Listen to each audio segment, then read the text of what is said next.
Thanks a lot. Thanks a lot. Wow.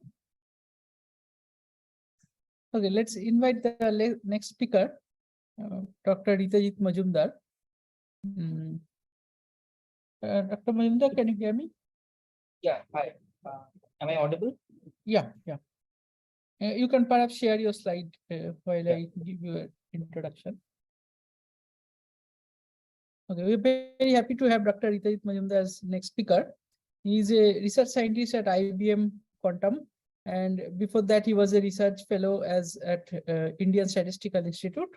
And his work includes quantum error mitigation, quantum error correction, and near-term quantum algorithms. And today he will be talking about fighting noise on quantum devices, zero noise extrapolation. So I'll hand over to Dr. Majumdar. Can share. Is the slide visible now? Yeah, it's visible. Yeah, you can start. Okay. First of all, thank you so much for inviting me to give this presentation here at QIQT. And I have been following this conference for last few years also. I've attended this conference also before COVID. So your voice is breaking. Sorry. Oh, okay.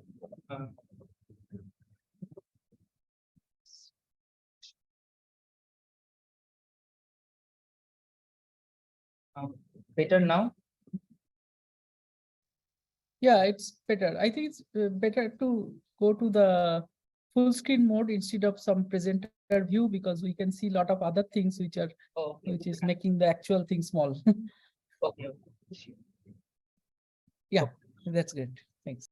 So what I want to talk about here today, this is not really a theoretical talk, but this is more on, so zero noise extrapolation is something which is very famous, although I'll just talk about it a bit, what it is. But this is not really talking about what zero noise extrapolation is, but this work that we have been doing, it should be in archive hopefully next week. So this what we have been doing is how to practically use zero noise extrapolation when you are running some algorithms on current quantum devices. Because if any of you have used zero noise extrapolation, there have been multiple reports that theoretically it works, but when we start to do it on practice, everything breaks. I mean, we don't get any proper signal, we don't get the proper output that we expect. So these are the concerns that there is with zero noise extrapolation, and that's why we started doing this work, and we call it kind of the best practices for zero noise extrapolation, that what you should do to make zero noise extrapolation work on the current quantum devices. And this work is in collaboration with Pedro, and so this is in collaboration with Pedro and Derek, who are also from IBM Quantum. And if time permits after this, and people are not really very hungry, I can also try to show you by live coding how you can use the package from this kit to use zero noise extrapolation for your work. So what I'll do is that first, I expect there are some students at least who maybe are not so familiar with zero noise extrapolation. So what I'll start with is the difference between error correction and error mitigation. And then we will go into what is zero noise extrapolation, in particular, what we call the digital zero noise extrapolation. And finally, the best practices that you should be doing, or what we found that you should be doing to make this work. And then some questions if there are. Okay, so let's start with this. And so suppose we are running some algorithms and something, and we start with some qubits which are in some random configurations given by the spin directions. And what we want our algorithm to do is that it should be giving us this type of a final configuration. So it should be like this 0, 1, 0, 1, 0, 1 type of up-down spin. So it's just an example that I am taking, not some real problems or anything. So you run your algorithms, and we know that you have some algorithm that in the ideal situation will start from some initial configuration and will give you your final configuration. This can be some chemistry algorithm, this can be some machine learning algorithm, this can be some optimization algorithm or anything. But when you are actually running this, you are running this on quantum computers, which are noisy. So let's assume that you are running your algorithm 2 times, and on the first run, you get something like this. This is not the required configuration, but you get something like this. And then again on the second run, you get something like this. So how do you say that how good your final result is? So if we start by doing the fidelity, we start by calculating fidelity, you can see that this state is orthogonal to both this and this. So for both of these cases, the fidelity will be 0. So just by taking the fidelity, there is no way of knowing whether we can quantify something that which is better. Now let's try to see at least from this example which is better. We want this alternating 0, 1, 0, 1. The second run has almost done this. The second qubit is wrong. On the first run, almost everything is wrong. I mean, this is wrong, this is wrong, this should have been 0, this is wrong. So you can intuitively understand by seeing this picture that this second run, you can say, is somewhat better than the first run. But I mean, what we say that if we calculate the fidelity of these two, we will find that both of the fidelities are same. So the idea of error mitigation came from this idea that one of these results are slightly better than the other, and we want to somehow know that. So how to do that? So first, let's come to what is error correction. Perhaps many of you know this. So let's suppose that we have an ideal circuit with n layers of gates. So these are some layers of gates. This can be single qubit gate, this can be qubit gate, this can be like a single layer consisting of many gates or anything. We start with all 0. That's what we do in current quantum computers. We start with all 0. We apply n layer of gates and we get some outcome state. But when you are running this on a noisy quantum computer, each of this layer is associated with some noise. So the way of representing this is simple saying that each of the gate has some noise. So we are kind of clubbing all this noise and saying that this is just a representation. That each of these layers, say this is the ideal gate layer and it's associated with some noise. And you can also think that apart from this, there is noise in the state preparation. So maybe we can have a red block here as well. There is noise in measurement, so maybe we can have another block here as well. So all this noise ends up giving you start from all 0 and you get some erroneous state psi e, whereas you would have wanted to get psi.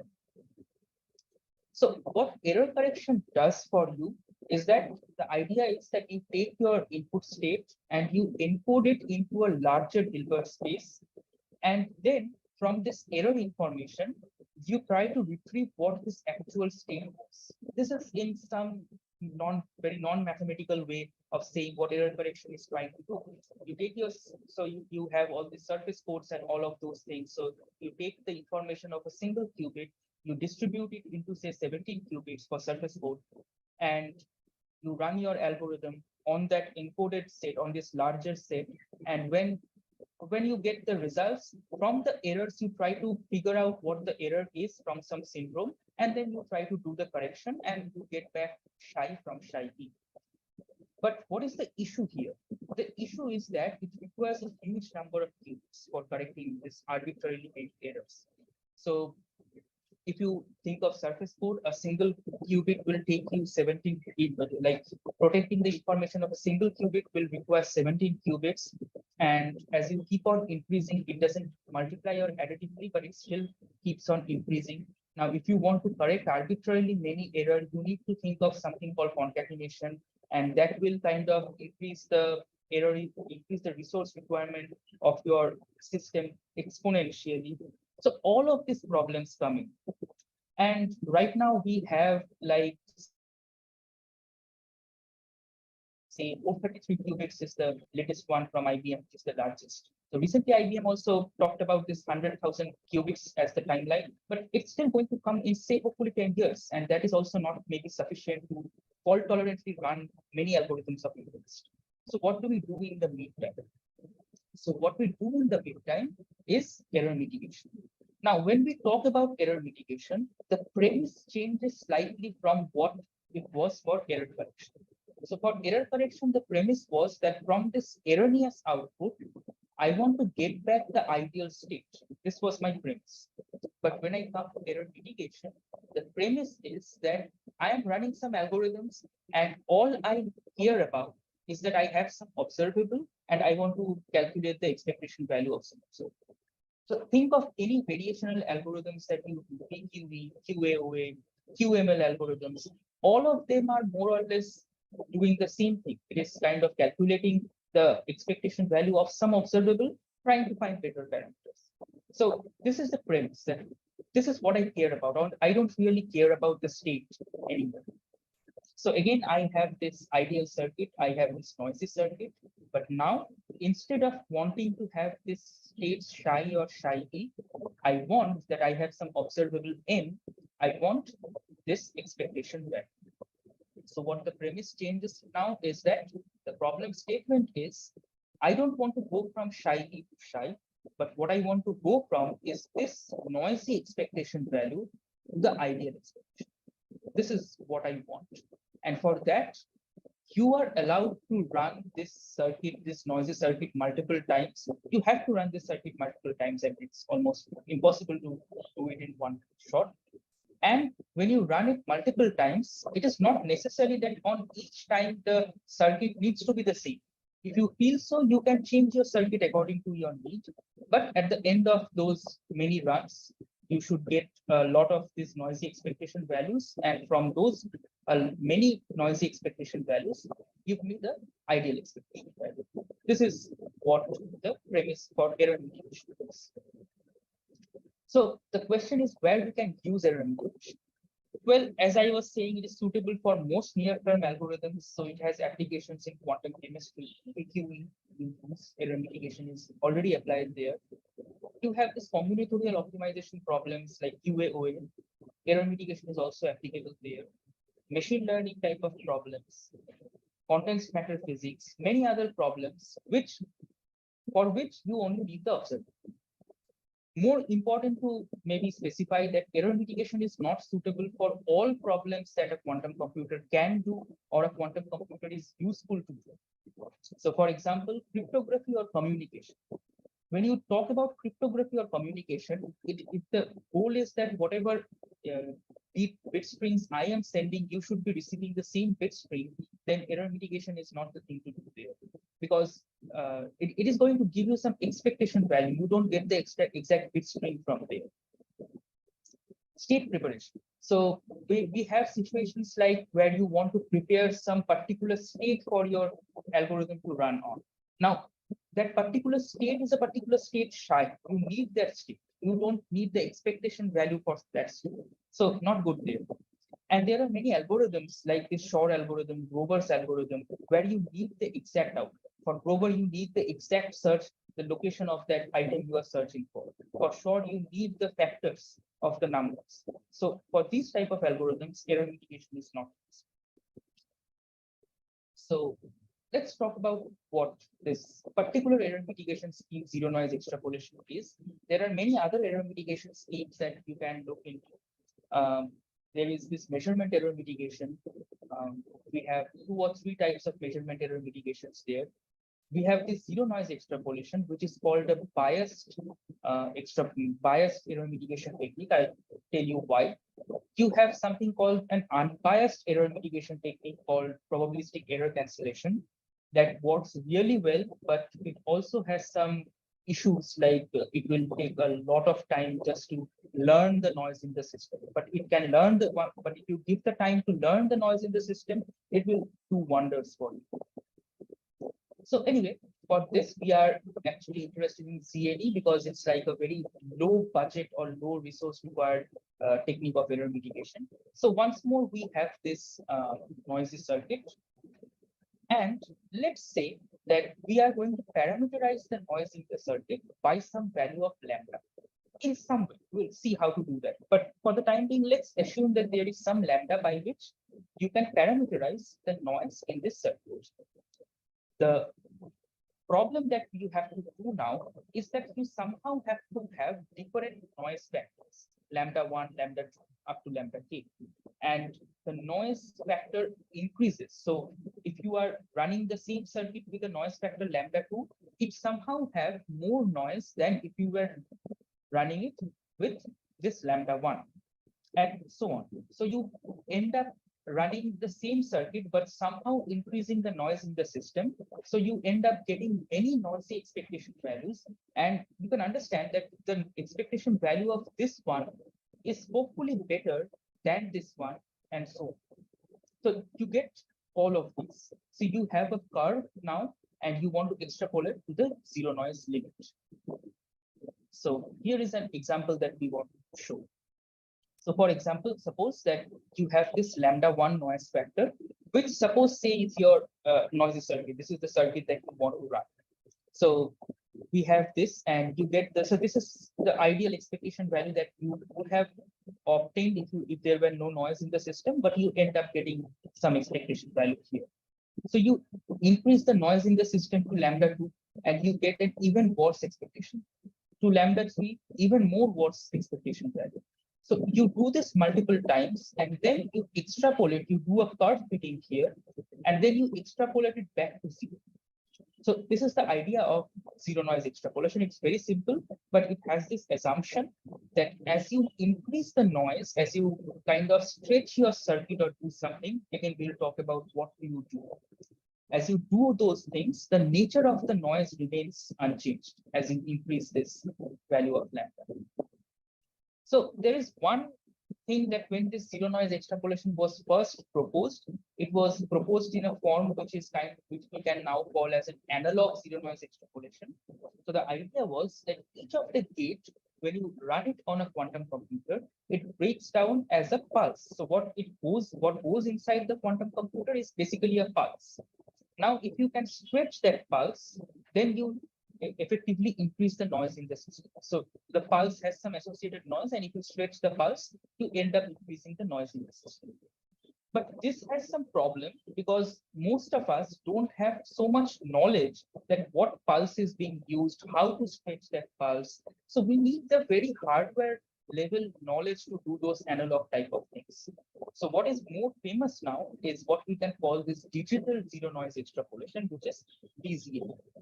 So let's look into this. So suppose this is your circuit. These are single qubit gates, and this is a 2-qubit gate. So you apply the adjoint of this entire circuit. You apply the adjoint of this entire circuit. So what you end up getting over this U and U dagger is identity.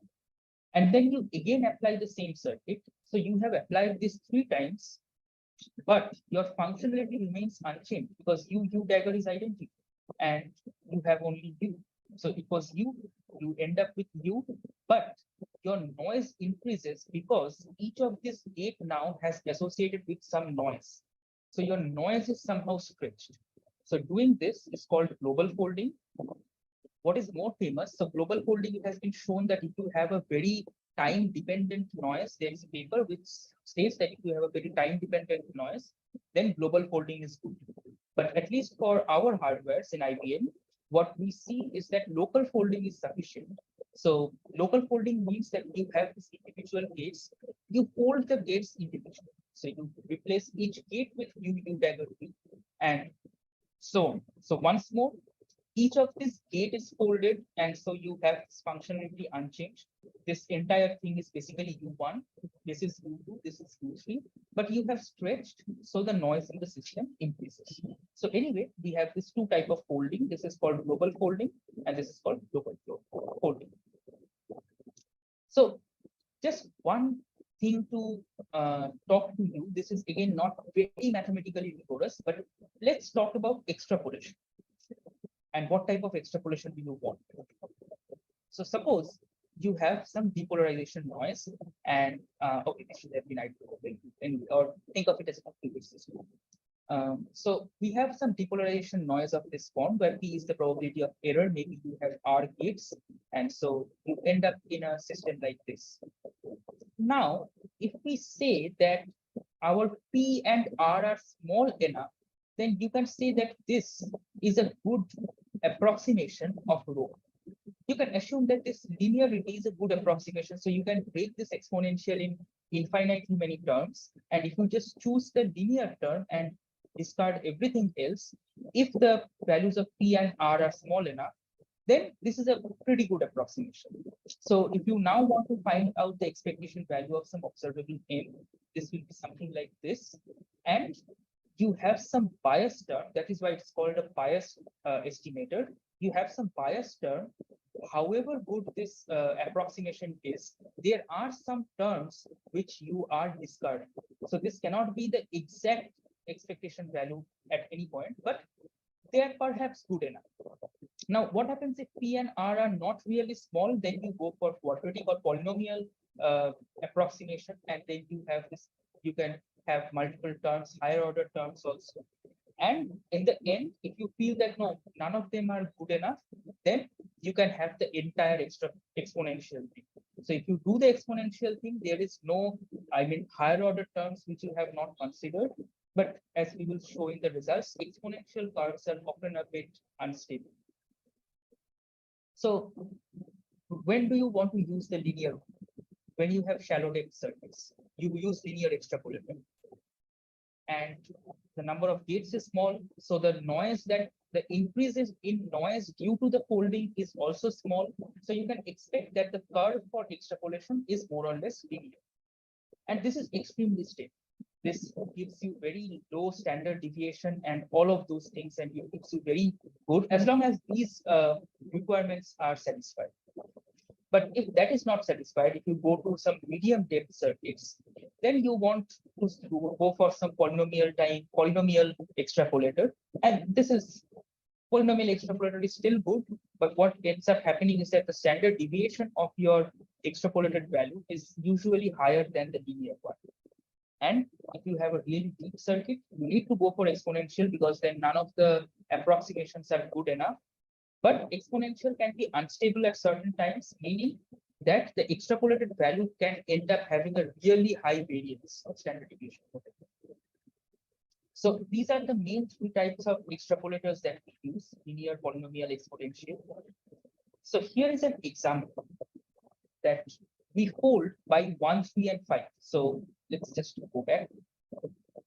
So this is holding by 3. That is replacing each gate by 3 gates. So this is what we say that noise factor is 3 or 3 folding. They mean the same thing. Or you can replace this by 5. You can replace this by any odd terms basically. So you replace this by 5. That means noise factor is 5, or it's like a 5 folding. And here in this particular example that we are showing, the noise factor is 1, 3, and 5. We have chosen a many body localization problem and the circuit for that many body localization. And what we find here, that as we increase the 2-qubit depth of the system and as we increase the error probability of the system, which is the best extrapolator here? So you can argue that, well, these are like too high errors for 2-qubit gates. Even in IBM systems, you don't have so high errors. But again, then you want to go for higher depth also for really important problems. So anyway, even if you have like low noise and even more high depth, you end up getting a bad situation. So what you can see, as we said, that when your noise is really low, you should be able to go away with linear extrapolation. So there are some anomalies here, but anyway, you can understand the trend.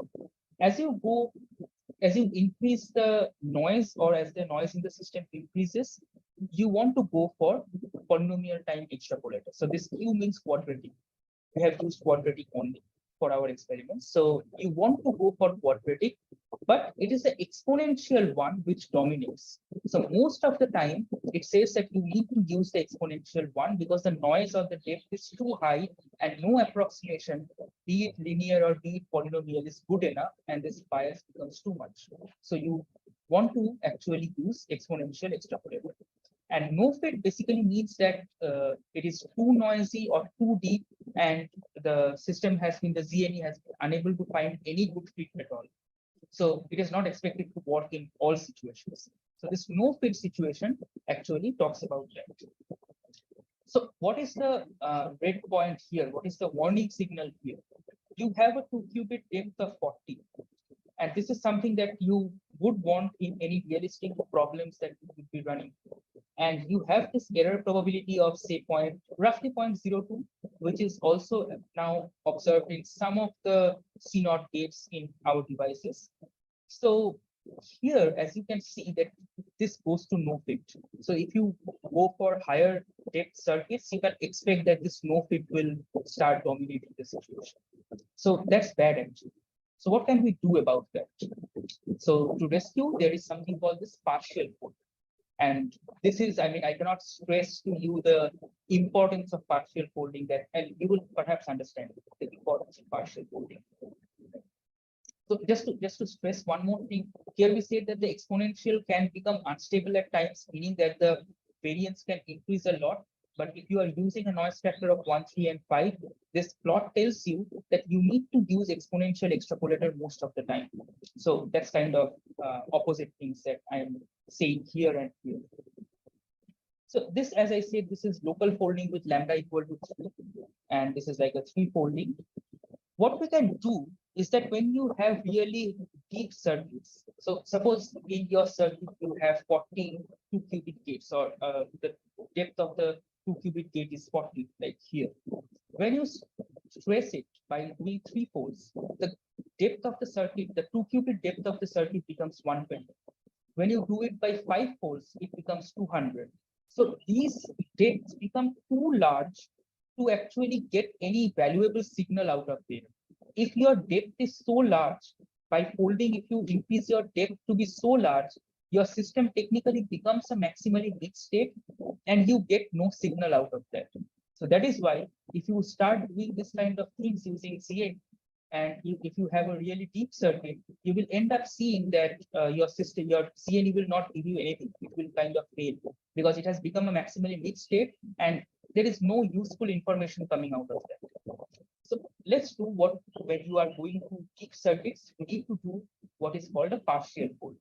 So what does that mean? If I say partial folding lambda is 1.2, it means that if you have 10 gates, it will choose 2 out of those 10 gates and fold both of them. It won't fold 10 out of them. So instead of having, say, from 10, instead of going to 30, you go from 10 to say, if you add 2 of them, so that's 14. So the depth, if we have, say, a depth of 10, instead of going from 10 to 30 by doing this folding of 3, we go from 10 to 14. So this is much less, and the probability that you get some useful signal out of this stretch circuit is much higher. So as we said, the noise remains checked. And this is when we do a partial folding using lambda 1, 1.1, and 1.2. So as you can see here, the linear one dominates for most of the situation. And that is what we have wanted. We wanted the linear extrapolator because it is extremely stable. It gives very low standard deviation for the extrapolated value. So just by doing the partial folding, everything is same. The 2-qubit depth is same, the error probability is same, the circuit is same. We get that the linear extrapolator is dominating. For some cases, you want quadratic, exponential. These are like outliers in some cases.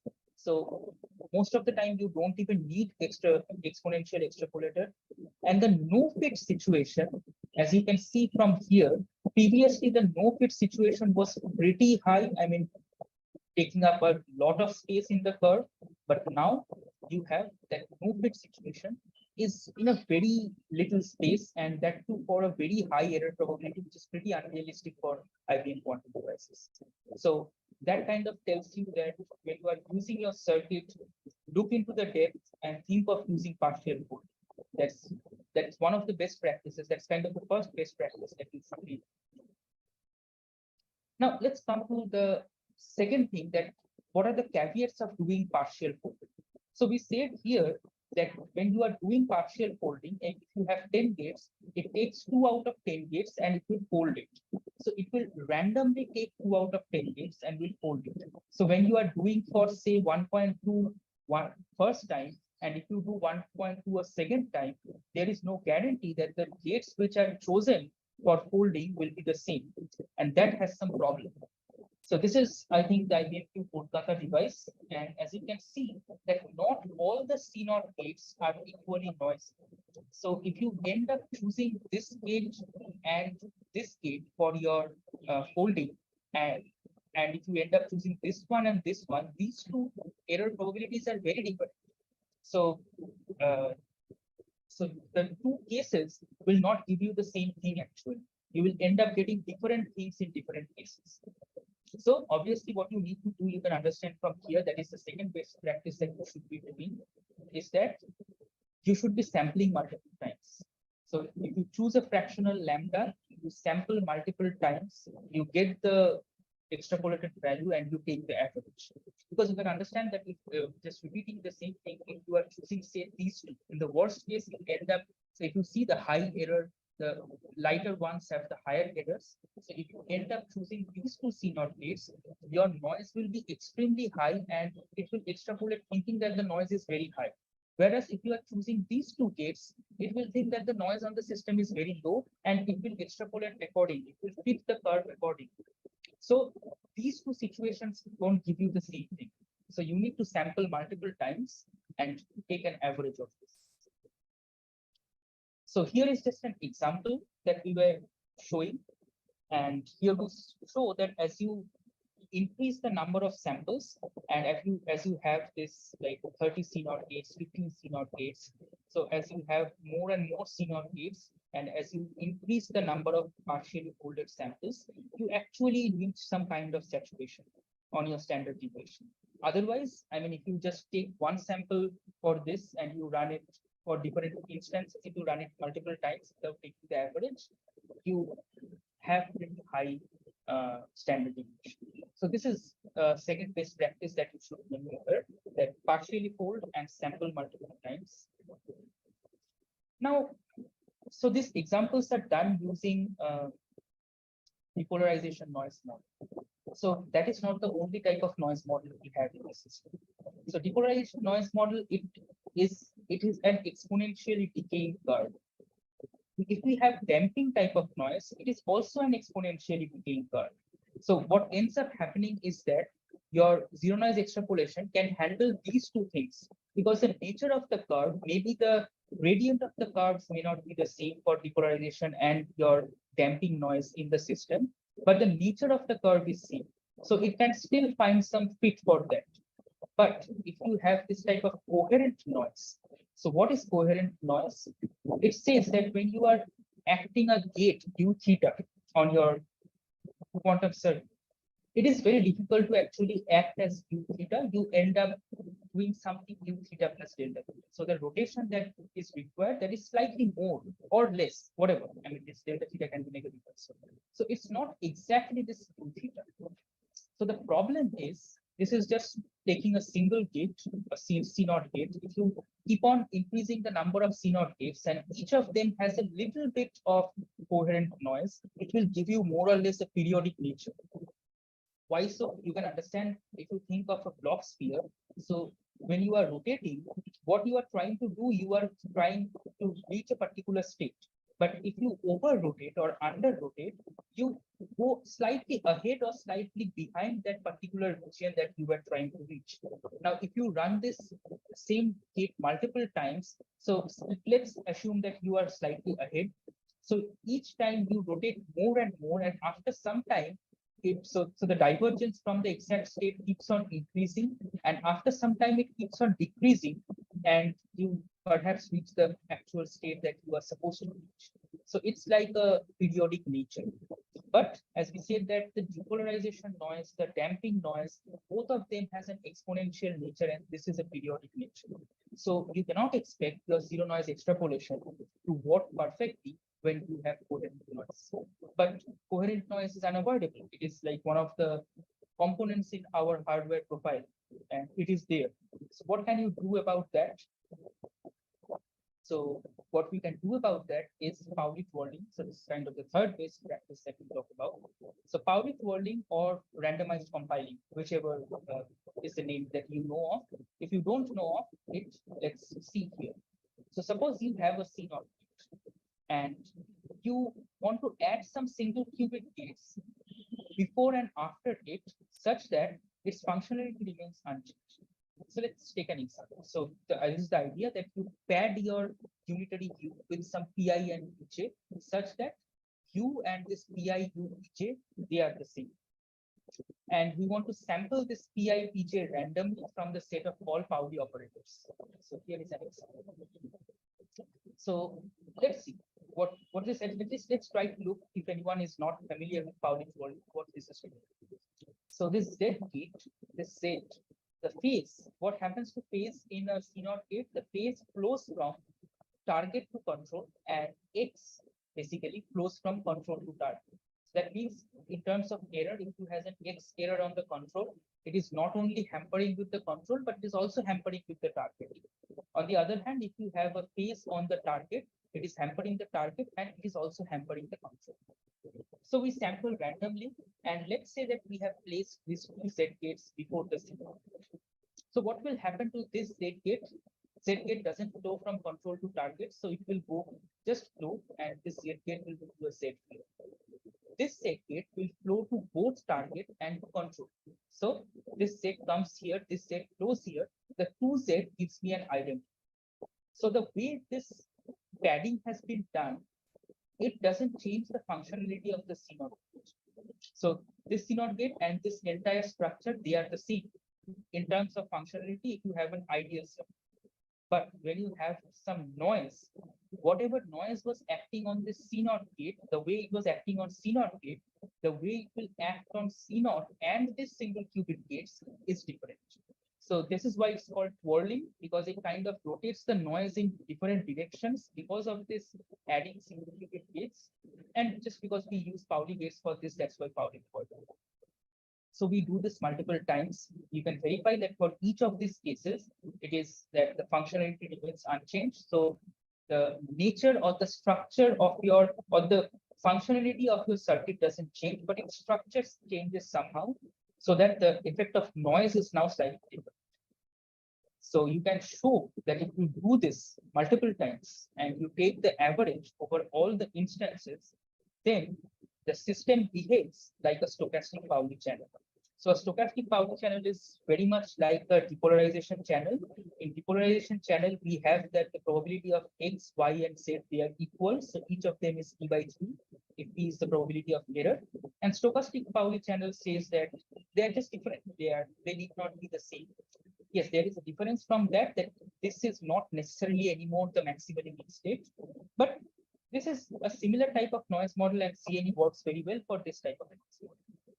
So by just using this Pauli twirling kind of thing, what we can do is that we can take other type of noise, not only coherent type of noise, but say there is crosstalks or this type of noise. If you do Pauli twirling, it ends up making the entire channel this stochastic Pauli channel. And then you can just use CNE on this as usual. So this is kind of, I think, the third best practice to remember. So how do you do the CNE with Pauli twirling? We create n Pauli twirled instances of the circuit. Then we apply this digital CNE on each instance, and we take the average of this. So if we apply the digital CNE on each instance, we extrapolate, we get the expectation value, the noiseless expectation value, and we take the average of all these instances. Now, theoretically speaking, there are multiple, I mean, you can understand that there are 4 Paulis, and so if you do this kind of, it uses exponentially with the number of qubits. But the idea that is usually used, we say that single qubit gates, you don't need to twirl them, just twirl the 2 qubit gates. And even then there are exponentially many possible twirled circuits. But practically, if you see that if we use just up to 10 or maybe 15 twirls, that is sufficient. So, and that holds for all 2 qubit gates. So this is something if you have seen other papers, this is something that has been observed in other papers also, that if you are sampling randomly, you don't need the exponentially many words. It is very good in that way. So let's try to see what this is doing. So we have this green is the ideal one. If you don't do anything, this is kind of the noisy one where you see some kind of structure, which is kind of a bit the periodic one. If you don't do any twirling, this is what your CNE gives you. So the CNE is pretty way off. But if you do twirling, you see that your CNE is pretty good. And you need to do the twirl, say 10 or 15 times to make sure that your standard deviation or RS, whatever you are plotting, that is low enough. So this is kind of, I think, the third best practice that you should talk about. Now, the fourth best practice, you need to take care of your readout error. Readout is one of the most dominant errors in current quantum devices. And when you are stretching your circuit, you do not stretch the readout of the system. You finally measure only once at the end. So stretching the circuit does not stretch the measurement, and the effect of measurement does not come into the ZNE thing. So you need to take care of your ZNE separately, and that is easy. That what happens that for each lambda, you get the counts from the circuit execution, then you apply your readout error mitigation on the counts, and then you find out the expectation value and then you extrapolate. So this is what you should be doing. And here is an example again, what happens. So once more, this is for a slightly different circuit. And here what we see is that this is the ideal expectation values. This is the noisy expectation value. If you don't do any measurement error mitigation, this purple one is the zero noise expectation value. On the other hand, if you are doing measurement error mitigation, you can see that this blue curve, it is keeping pretty close to your ideal one for quite a lot of time. And after a certain depth, it is getting more and more closer to the ZNE without error mitigation. Why so? Because when the number of gates are small, it is the measurement error mitigation which dominates the span error. And so that's why here, when you are doing measurement error mitigation, you find a much better result. On the other hand, when you keep on increasing the number of gates, at some point, it is the gate error that starts dominating and not the measurement error. So you see that after some point, this comes slowly and slowly closer to the ZNE without measurement error mitigation. So that, I guess, is the fourth best practice that you should be doing. And this is kind of a schematic for how the digital ZNE should look like when you are actually applying this on your system. So this is for the discrete primitive estimator pipeline, but anyway, we can use this for any other pipeline that you want to use. So you first transpile your circuit and then you amplify the noise. Then you go for this readout calibration. So for readout error mitigation, you need to calibrate the system and you need to get the information of the readout. Then you twirl the system. This is for coherent or other types of noise. And then you do your execution. You run your circuits. You get all the results, you aggregate the twirls, and then you do the expectation, you get the expectation value, and then you do your readout mitigation on the expectation value, and then you keep on doing this as many times as you require. And finally, you get the extrapolated zero noise value. So this is how your system should be working when you are doing zero noise extrapolation for practice. And in QIQT, you can very easily implement the zero noise extrapolation. There is this package called prototype ZNE. I guess I have some time, so I can actually show you how to use it. So this is the package of prototype ZNE from which you can very easily use the ZNE on your systems. For measurement error mitigation, you can use what is called as this M3. You can use that with prototype ZNE, and if you are using QIQT runtime and if you use higher resilience system, then that kind of comes for free because it does the error mitigation by itself. So in runtime, if you are putting resilience level 1, then that implies only measurement error mitigation. Resilience level 2 implies zero noise extrapolation and measurement error mitigation. And resilience level 3, which I'm not talking about here, implies probabilistic error cancellation, if you really want to go for that. And on the other hand, if you are not going for runtime, if you want to like see what is going on, everything by hand, and if you are doing that kind of research, then this is where you should be using ZNE. This is how you should be doing your measurement error mitigation. And for the Pauli twirling that I showed, there is also a package called QIQT research from which you can do Pauli twirling.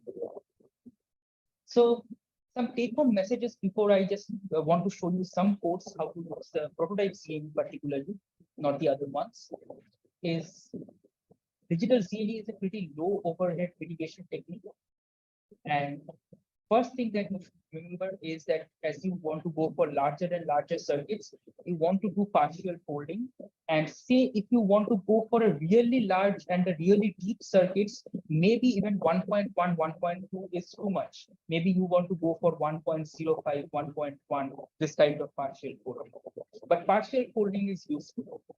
It keeps the noise of the folded circuit on check, and it allows you to do extrapolation using some low degree polynomials.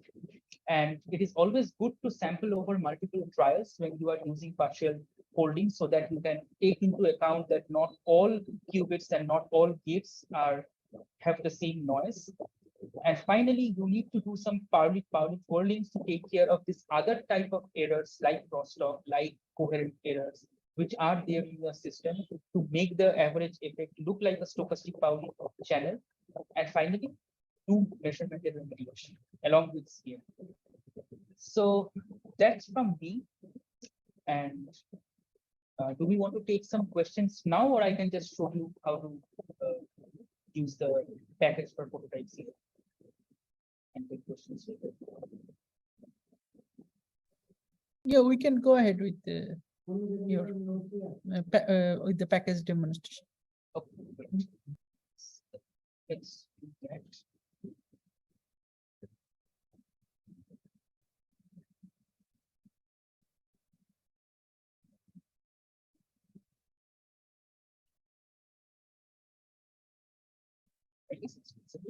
So this is just demonstrating the prototype CNE package, and I'll be running some small examples here so that you can actually see how it works, and we can still show here that how partial folding works, how normal folding works, and all of those things.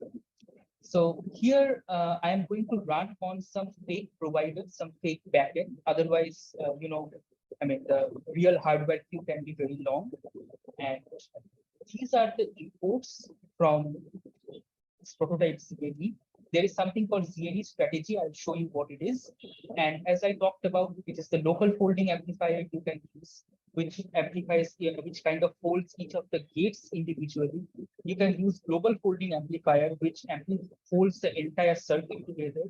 And from CNE extrapolation, you can choose different type of extrapolators. There are mainly two type of extrapolators in this package right now. One is the polynomial extrapolator, where you can set the degree of the polynomial. If you set degree equal to 1, that means it is a linear extrapolator. You can set degree 2, degree 3, and I guess up to degree 4 for higher order polynomials. And then there is something called this mono exponential type of extrapolator, which is basically the exponential extrapolator. So let's go around with this. I am taking my fake Kolkata as my backend, and my simulator just to see what the ideal expectation value should be. That is my AER simulator.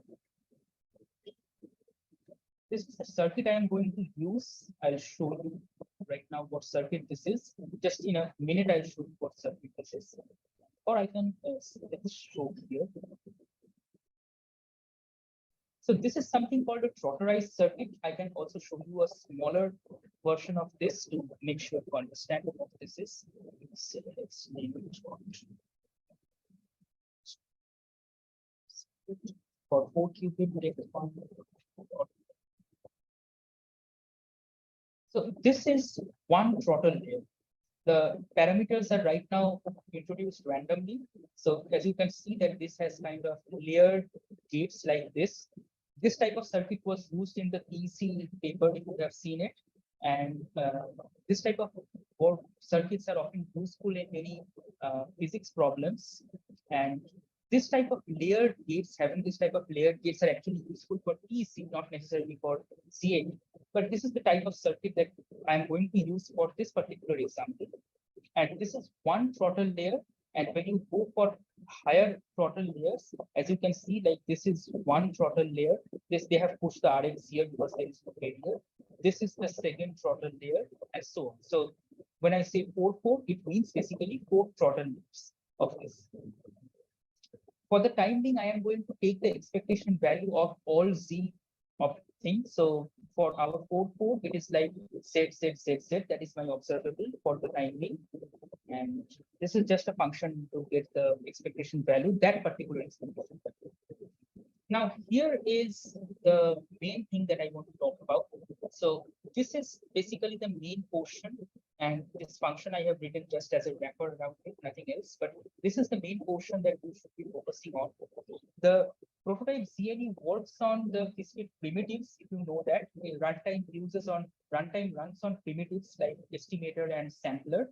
But when you call a runtime, it actually runs the system on the cloud as per your account.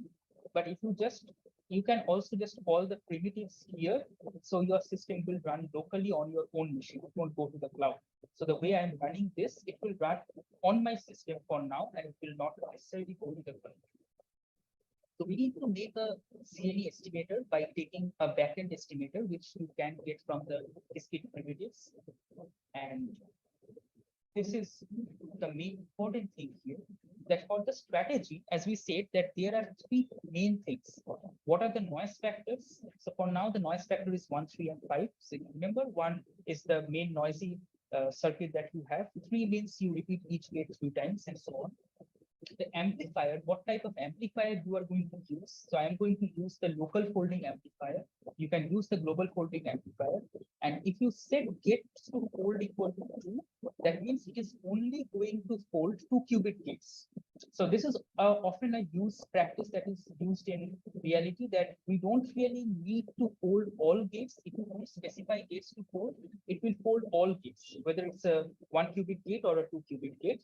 But often it is so that since the 2 qubit gates generate the maximum noise, we want to fold the 2 qubit gates only. And my extrapolator should be, I need to specify what type of extrapolator I am going to send. So we will see 2 examples, and then we just run it, and estimator.run is an estimator. From the QIQT primitive, I give the circuit, I give the observable that I am trying to get the expectation value of, the number of shots, and this strategy together, and it will give me the result. So let's try to first see that we have this circuit, this particular circuit. What should be the ideal expectation value of this? So it says that the ideal expectation value is roughly 0.83 or 0.84 for this particular circuit. Again, the parameters are initialized randomly, so this does not necessarily mean any particular problem. So now my observable is Z, as we said, and you can very easily create those observables by doing this parse Pauli operator, which you get from this QIQT.quantum info package. It's the QIQT.quantum info package. So it allows you to specify your observable very easily. So this means Z, observable on each of them, and this is +1. So just if you want to see some examples, here are some possibilities. So suppose you are doing some chemistry problems where you require this nearest neighbor type of observables, so Z1, Z2, Z2, Z3, and say, for example, you have +1, -1 kind of thing. Then this is how you can actually specify your observables. So this is ZZII, IZZI. So it is always between the 2 nearest neighbors, and I can specify my coefficients like this. If all my coefficients are 1, I don't really need to specify coefficients. That is by default. You can have even more complicated type of observables, and that will still work. But anyway, let's try to see. So here we have noise factors 1, 3, and 5. I have set my extrapolator as this polynomial extrapolator, and this degree is 1. That means it's the linear type of extrapolator. And I want to run this. This can take some time because it's running. It's done. Okay, that's good. But it is running more circuits than actually QC. It's running 3 circuits now. So this is what my ZNE expectation value is. So see, these are actually the values. If you were not doing any type of extrapolation, if you were not doing any mitigations, this is the value at noise factor 1. That means your actual circuit. And as you stretch your circuits, your expectation values decay. And as you extrapolate, you get this particular expectation value. So you can also take that expectation value like this. And you can just, if you want only the expectation value, then this is how you can do it. We can try higher order terms. And here we have this extrapolator with degree 2. Everything else is same. So this is like a quadratic extrapolator. And let's see how that works. You see, we have a better result. So here we have 6, 5, 3, 5, and we have a better result when we have 7, 1, we have like 712 here. And this is expected because if you remember the calibration diagram I showed you, it says that the moment you start having a bit more or less deep circuits that are useful for any sense, then you want to go for at least quadrant one. And you can similarly use this mono exponential extrapolator as well if you think you need exponential extrapolators. Now we can go for even bigger circuits. So let's say this is my even bigger circuit. So my 8 is that the trotter step is 8. So if you see that the depth, the C0 depth is 2, this is actually 4 for each trotter layer. So if you have a depth 8, that means it's roughly 30. The 2 qubit depth is roughly 30. So again, we have our observable. We want to see what the ideal expectation value is. It is different because the circuit is different. So the ideal expectation value is different. And we again do the same thing. And we want to see. So see, this is 0.32. Okay, fine. It's still better than what my this without any extrapolation or without any mitigation, what you would have get. This is still better than that. But you can use higher degree, as we said. Slightly better, not too much better. I mean, this was much better, going from 6.5 to 7.1. This is slightly better. So what you can do here is that partial. You can simply set your noise factors as 1, 1.1, 1.2. Let's run. You get something. Unfortunately, we didn't get a very good result here, but you can maybe try with something else.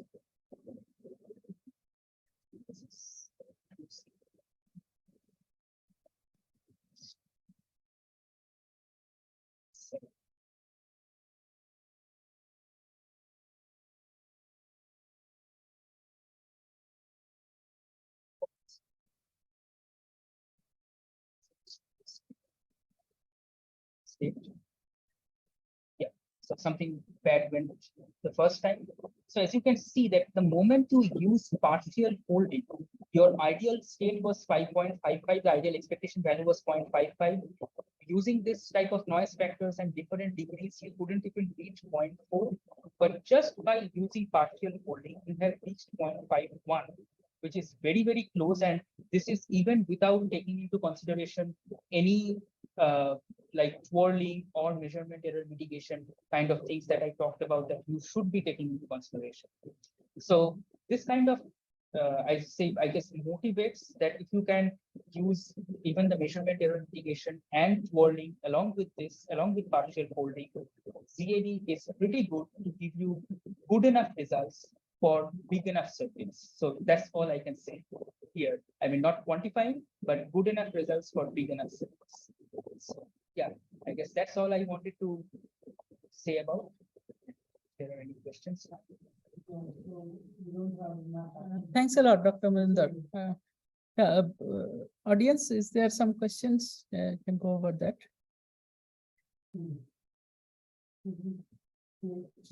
Okay, if not, I have some a question. So I was thinking that when you talked about, so this question is kind of somewhat related to something that you didn't talk about in this talk. First of all, it's a very useful talk. I learned a lot of things. So you talked about that all these methods are based on our for those problems where I care about the expectation value, not the precise states.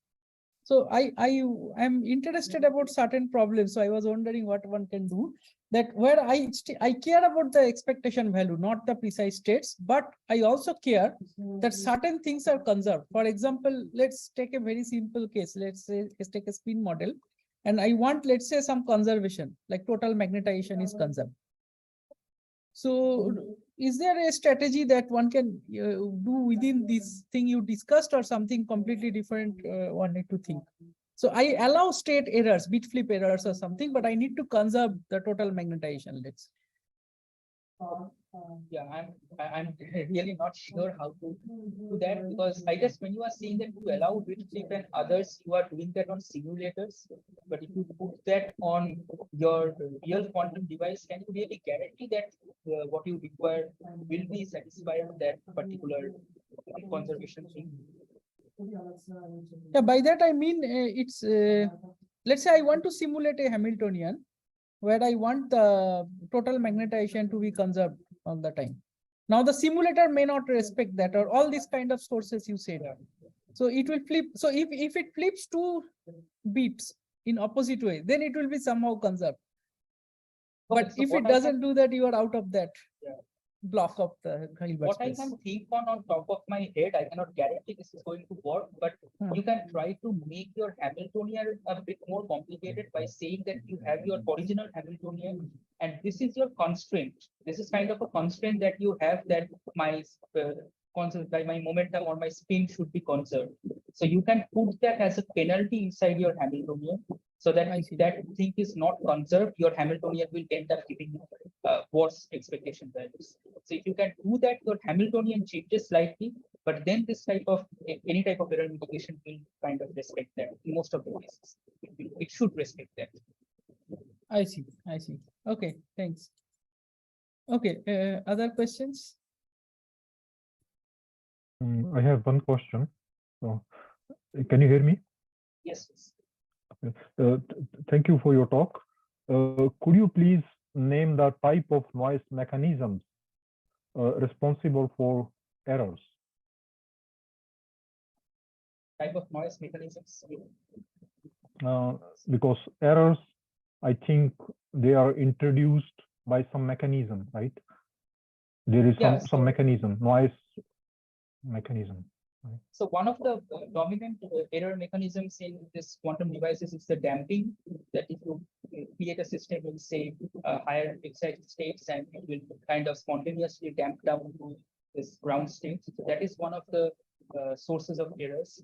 The measurement is a big source of error. That is kind of a classical system, that when you are taking different shots, the shots don't all converge on the same point. They converge on different points. So it's really a big task to get from those points and try to understand whether this should be classified as 0 or this should be classified as 1.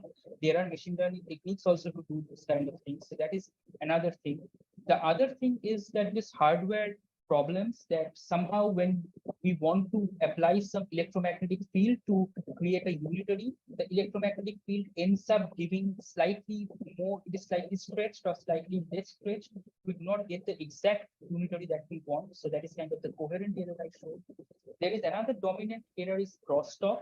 Somehow that we are still trying to understand maybe that what is the reason for such a dominance of crosstalk in hardwares. But like when you are applying a CNOT gate individually, it has some gate errors because the gate is imperfect.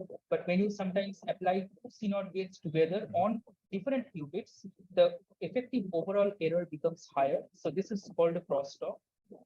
These are the kind of things that when we are applying the electromagnetic fields, it is very difficult to say that when I'm not applying gate on a particular qubit, the electromagnetic effect on those qubits are not really 0.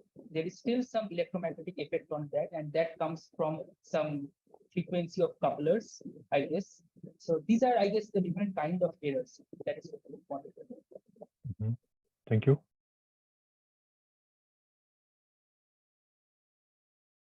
More questions from the audience?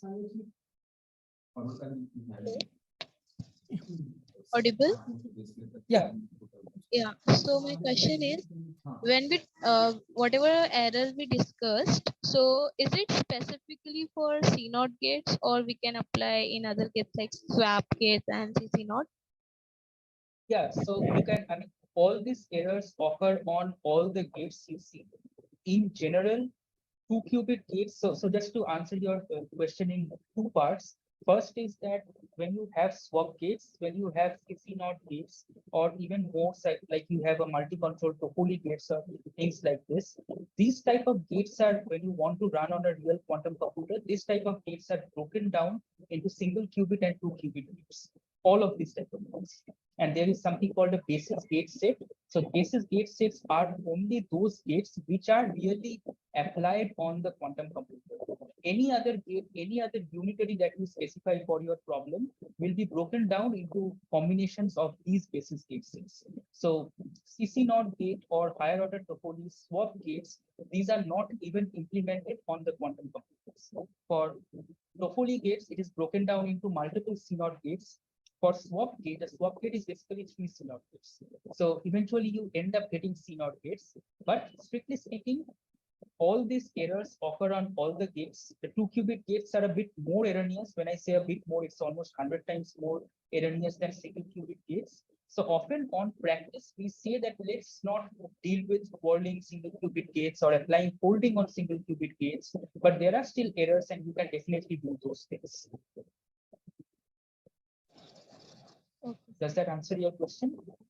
Yes.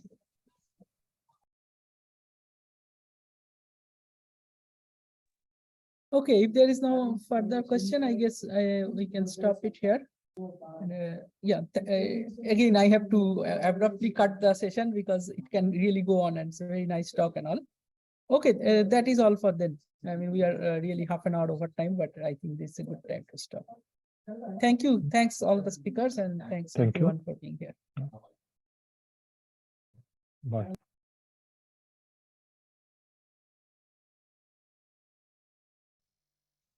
Thank you all. There will be a break, and after the break, we'll have another session, and the talk will be given by Editor Suter from 3 to 4 p.m. So, yeah, thank you.